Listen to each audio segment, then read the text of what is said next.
नमस्ते सभी को, एक बार फिर से स्वागत है एक और नई वीडियो में। और इस वीडियो में हम बात कर रहे हैं self healing course third level के बारे में। ये एक छोटी सी वीडियो है जिसमें मैं बताऊंगा कि कौन कौन लोग सेल्फ हीलिंग के तीसरे लेवल को कर सकते हैं।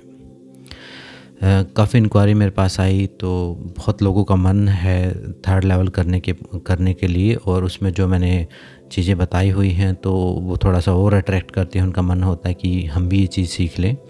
तो मैं थोड़ा सा क्लियर कर देता हूँ कि कौन कौन लोग इस तीसरे लेवल को कर सकते हैं। सबसे पहली जो रिक्वायरमेंट है, सबसे ज़्यादा एलिजिबल जो लोग हैं वो हैं जिन्होंने फ़र्स्ट लेवल और सेकंड लेवल मेरे साथ किया हुआ है। मतलब अगर आप सेल्फ हीलिंग सेकंड लेवल किया हुआ है तो आप बिल्कुल कर सकते हैं और आपको करना चाहिए, और आप मोस्ट एलिजिबल पर्सन है। क्योंकि फ़र्स्ट और सेकंड में मैंने बहुत सारी डिटेल्स सिखाई हैं, समझाई हैं, उनकी प्रैक्टिस करवाई है। अगर आपने वो सेकंड लेवल तक किया है तो आप आराम से कर सकते हैं, कोई प्रॉब्लम नहीं। और आपको करना चाहिए। करना क्यों चाहिए? क्योंकि इसके बाद थर्ड लेवल कब होने वाला है वो कई महीनों बाद होगा, और वो डिपेंड करता है ग्रुप बनने के ऊपर। जो सीरियस हैं साधक वो सब इस बार प्रैक्टिस कर लेंगे, और फिर नेक्स्ट ग्रुप बनना थोड़ा सा मुश्किल काम है। सीधा थर्ड लेवल हम करवा नहीं सकते किसी को।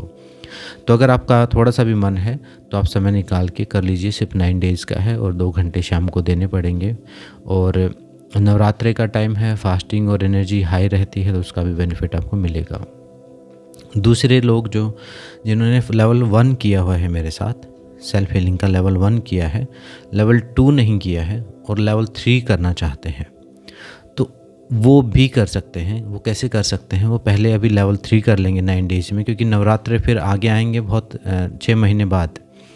तो अभी वो लेवल 3 कर लें और उसकी प्रैक्टिस करें कुछ दिन। लेवल 3 में एक एक चीज़, जितने भी 9 के 9 दिन है, वो 9 के 9 दिन सारी 9 थेरेपी हैं, एक टाइप से समझ लीजिए। सारी इंडिविजुअल चीज़ें हैं, इंटर रिलेटेड कम ही है। सेकंड लेवल में क्या था कि कुछ सारी चीज़ें इंटर रिलेट थी, लेकिन अब सारी चीज़ें अलग अलग हैं। पहले इनको सबको कर लीजिए, और फिर नेक्स्ट मंथ में यानी अक्टूबर में हम सेकंड लेवल का जो बैच बनाएंगे, तो उसमें आप लेवल 2 कर लीजिएगा, और फिर लेवल 3 आपके पास होगा ही। तो आपके पास तीनों लेवल हो जाएंगे।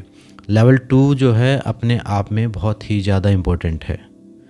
लेवल 2 में मैंने बहुत ज़्यादा टूल्स आपको दिए थे, बहुत ज़्यादा ऑरा को प्रोटेक्ट करना, अलग अलग मंत्रों के थ्रू, बीज मंत्रों के थ्रू, बहुत सारी चीज़ें मैंने सिखाई थी। एक बहुत वास्ट कॉन्सेप्ट है लेवल 2 का, और लेवल 3 उससे भी ज़्यादा बड़ा कॉन्सेप्ट है समझने में। समय चाहे थोड़ा हो, आपको लगेगा 9 दिन में क्या सिखाना, लेकिन बहुत एक एक चीज़ अपने आप में एक मास्टर लेवल की है। तो अगर आपने लेवल 2 नहीं किया हुआ, लेवल 3 अभी कर लीजिए, नेक्स्ट मंथ में आप लेवल 2 कर लीजिए। उसके बाद जो तीसरे लोग आते हैं जिन्होंने रेकी हीलिंग की हुई है, रेकी हीलर हैं, जो प्रैक्टिस करते हैं तो बहुत बढ़िया है। नहीं भी प्रैक्टिस करते हैं, जिन्होंने की हुई है और जो उनकी साधना रहती है 21 डेज़ की, 2 महीने की, मान लो 2 किया हुआ है तो कई जगह 60 डेज़ कराते हैं, तो वो की होगी। और लेवल 1 किया है तो 21 डेज़ की साधना की होगी उन्होंने रेकी की।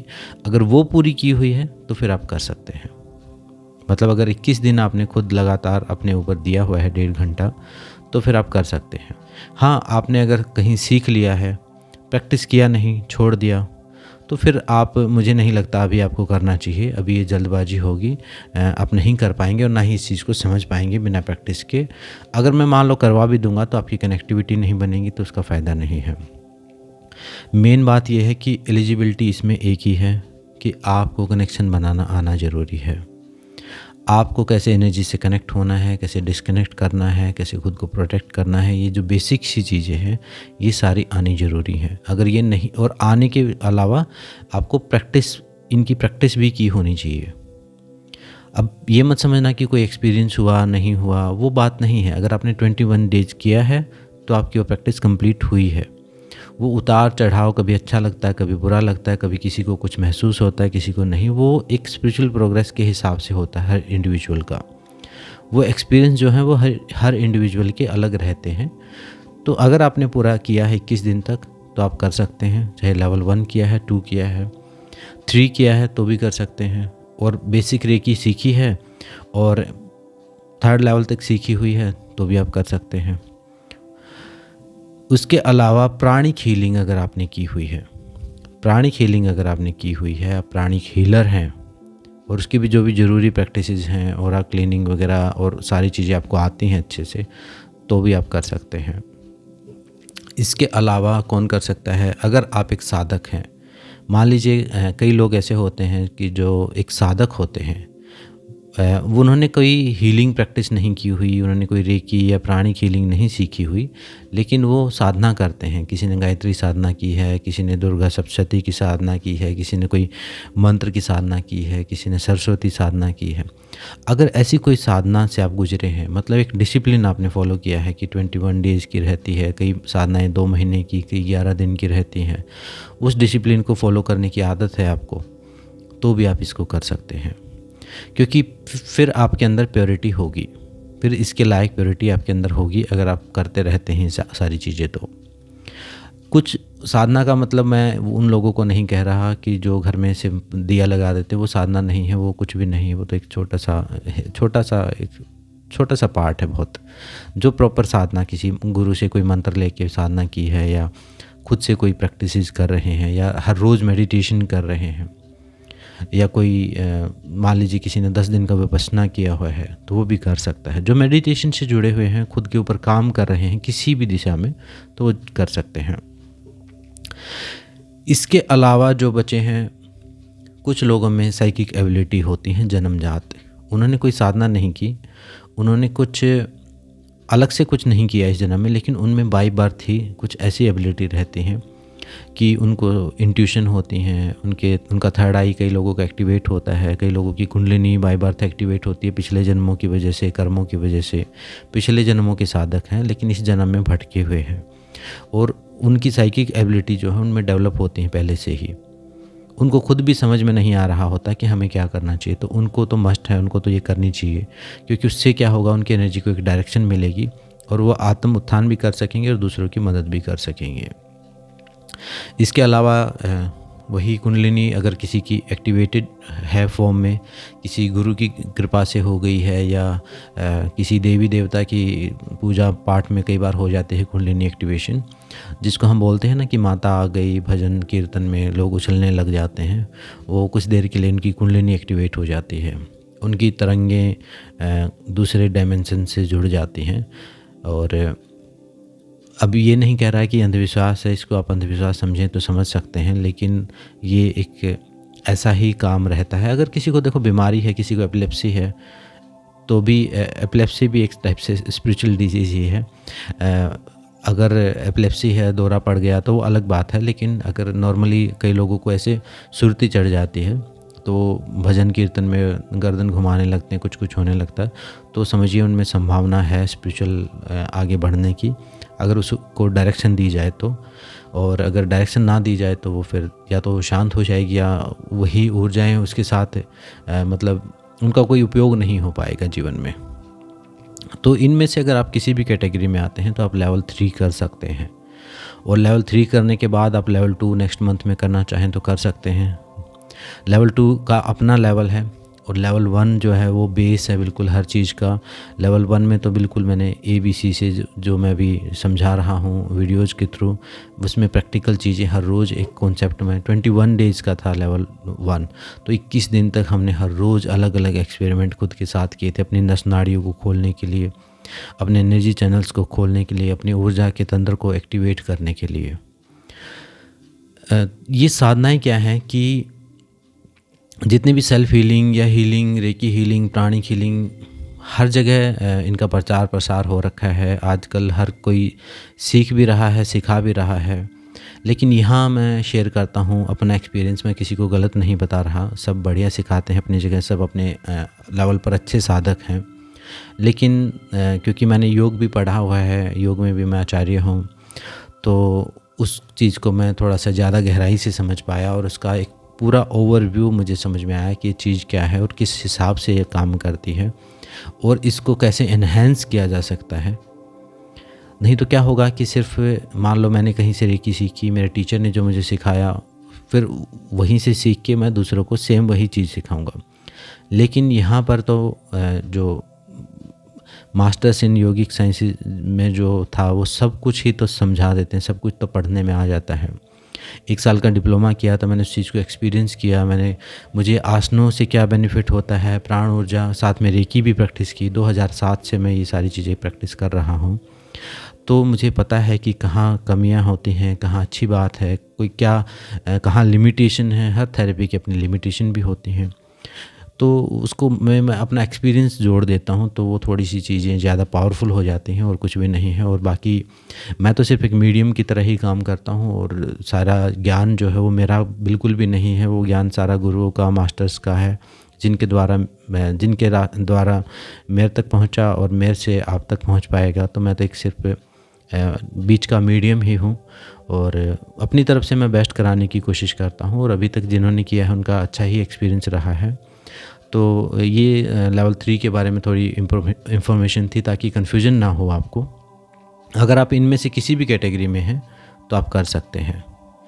अगर आप सिर्फ ट्राई करने के लिए कर रहे हैं कि ठीक है देख लेते हैं, लिखी हुई कुछ इंटरेस्टिंग चीज़ें हैं, एक बार करके देख लेते हैं क्या होगा, या टेस्ट करने के लिए आप देख रहे हैं कि देखते हैं क्या होगा, तो फ़ायदा नहीं है। फिर आपका समय भी ख़राब होगा, आपके पैसे भी ख़राब होंगे और मेरी भी समय ऊर्जा सब ख़राब होगी, तो फिर फ़ायदा नहीं है। फिर आप क्या करेंगे, आप सीखेंगे, अभ्यास नहीं करेंगे और छोड़ देंगे। और फिर 2 लोगों के सामने आप फिर उस पर कुछ कमेंट करेंगे, जिसकी वजह से आपके ऊपर भी नेगेटिव कर्म आएगा। क्योंकि ये जो साधनाएं होती हैं, और ख़ासकर कोई साधक होता है, चाहे उसमें साधक मैं हूँ, चाहे कोई और भी हो, चाहे आपके घर में कोई हो, तो एक साधक के ऊपर, चाहे वो किसी भी स्टेज में हो, चाहे वो बिगिनर स्टेज में ही क्यों ना हो, चाहे बेचारा वो गलत ही क्यों ना कर रहा हो, तो एक आम इंसान जो साधना नहीं करता, उसको मैं सजेस्ट करता हूँ कि उसके ऊपर ना तो कोई कमेंट या हंसी मजाक उसका ना ही करे तो ज़्यादा अच्छा रहता है। क्योंकि चीज़ें थोड़ी सी मुश्किल हो सकती हैं उनके लिए क्योंकि वो खुद कुछ नहीं करेगा। एक साधक जो रियल है वो कभी भी किसी को ना तो कोई बद्दुआ देता है, ना ही कोई किसी का बुरा सोचता है, क्योंकि वो तभी साधक है, वो अपने नियमों का पालन करता है। लेकिन उसकी उन पालन की वजह से, उस तपश्चर्या की वजह से उसके अंदर इतना उस तप का जो बल है वो इतना आ जाता है कि वो अगर कोई उसका थोड़ा सा भी बुरा भी करता है तो फिर उसका बुरा काफ़ी ज़्यादा मात्रा में हो जाता है। तो इसलिए थोड़ा सा अवॉइड ही करें तो अच्छा है इस चीज़ को। और जो साधक भी सुन रहे हैं, अगर आप भी एक डिसिप्लिन को फॉलो करते हैं, मान लीजिए आप एक गुरु को फॉलो करते हैं, आप किसी एक थेरेपी को फॉलो करते हैं, या आप एक किसी ऑर्गेनाइजेशन से जुड़े हुए हैं, तो आप दूसरी ऑर्गेनाइजेशंस का मजाक ना उड़ाएं, ना ही किसी दूसरे गुरु के ऊपर कमेंट करें, ना ही किसी दूसरे के धर्म का मजाक उड़ाएं। क्योंकि ये चीज़ें जो हैं ये एक अहंकार का ही रूप है। आपका अहंकार हावी होगा तो आपका आध्यात्मिक विकास जो है वो थोड़ा सा नीचे ही आएगा, उससे फ़ायदा नहीं होगा। और दूसरा इफ़ेक्ट ये भी है कि आप दूसरे के कर्मों को के बीच में ज़्यादा कमेंट ना करके ही ठीक रहेगा, नहीं तो आपके ऊपर बहुत बैड कर्म आएंगे और उसका इफ़ेक्ट आपके जीवन में ज़रूर आएगा ही आएगा। कर्मा जो है वो एक कड़वी सच्चाई है, उससे ना मैं बच सकता हूँ ना कोई बच सकता है, सब को उसका भुगतान करना ही पड़ेगा। और सबसे ज़्यादा जो कर्म है वो ज़ुबान से जो आप बोल देते हैं, वैसे कर्म तो पता है जो मुख्य कर्म हैं, बड़े बड़े जो गलत कर्म जिनको हम समझते हैं, किसी को मार दिया, किसी की चोरी कर ली, किसी का कुछ छीन लिया, ये तो हर किसी को पता है, ये तो आपकी कॉन्शियस ही अलाउ नहीं करेगी। लेकिन अभी जो बुरा कर्म हम करते हैं वो ज़बान के साथ करते हैं। हम बोलने में हम कई बार थोड़ा सा कंट्रोल खो देते हैं, तो वहाँ पर थोड़ा सा सोच समझ के बोलना चाहिए। डरना नहीं उस चीज़ से, मैं उस चीज़ को कोई गिल्ट फील में लेने के लिए नहीं बोल रहा हूँ, और ना ही मैं ऐसे कोई भयभीत होने के लिए बोल रहा हूँ। मैं सिर्फ ये बोल रहा हूँ कि बोलना एक बड़ी एनर्जी है। शब्द जो है वो एक बहुत पावरफुल एनर्जी है। और जब जिन्होंने मंत्र की शक्ति समझ ली है लेवल 1-2 में मेरे साथ, और आगे अभी 3 में भी समझ लेंगे, उनको समझ में आ गया होगा कि ये शब्द जो हैं सिर्फ शब्द नहीं है, ये एक टाइप का मैजिक क्रिएट करते हैं। और जितने भाव के साथ बोले जाएं, और जितने आप चाहे अहंकार के साथ बोलो, चाहे आप प्रेम के साथ बोलो, वो बद्दुआ भी बनते हैं और वो दुआ भी बनते हैं। पुराने ज़माने में जो श्राप दिया जाता था वो उनकी तपोबल इतना था कि वो चीज़ें घटित हो जाती थी। अभी हमारा उतना तपोबल तो नहीं होगा, या दूसरे लोगों का जिन पर आप कमेंट करते इतना तपोबल तो नहीं होगा, उसका 1% तो होगा। वो 1% ही आपके लिए भयंकर हो जाएगा अभी। तो इस चीज़ का विशेष ध्यान रखना है। जो मेरे साथ जुड़े हुए हैं साधक या हीलर्स, उनको भी ध्यान रखना है और बाकी लोगों को भी ध्यान रखना है। तो ये थोड़ी सी इन्फॉर्मेशन लेवल 3 के बारे में थी। अगर इसमें से किसी भी कैटेगरी में आप आते हैं तो आप मेरे से संपर्क कीजिए। मंडे से हम कोर्स शुरू करेंगे। आप संपर्क कल या परसों में ज़रूर कीजिए, सैटरडे या संडे के दिन में कर लीजिए, क्योंकि बीच में मैं कुछ तैयारियां भी कराऊंगा, कुछ ओरा क्लीनिंग की चीज़ें कराऊंगा, कुछ छोटी मोटी साधनाएं आपको घर पे करने के लिए बताऊंगा, उससे पहले की तैयारी।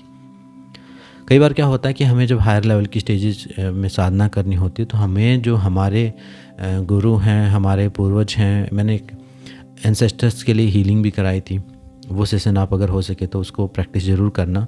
उनसे भी हमें परमिशन लेनी पड़ती है। वहाँ से जब अलाउ होते हैं, जैसे कहीं घर से बाहर जाएं हम, तो घर के व्यक्तियों से यानी अपने पेरेंट्स से हम सलाह लेते हैं और परमिशन लेते हैं। तो उसी प्रकार यहाँ भी है।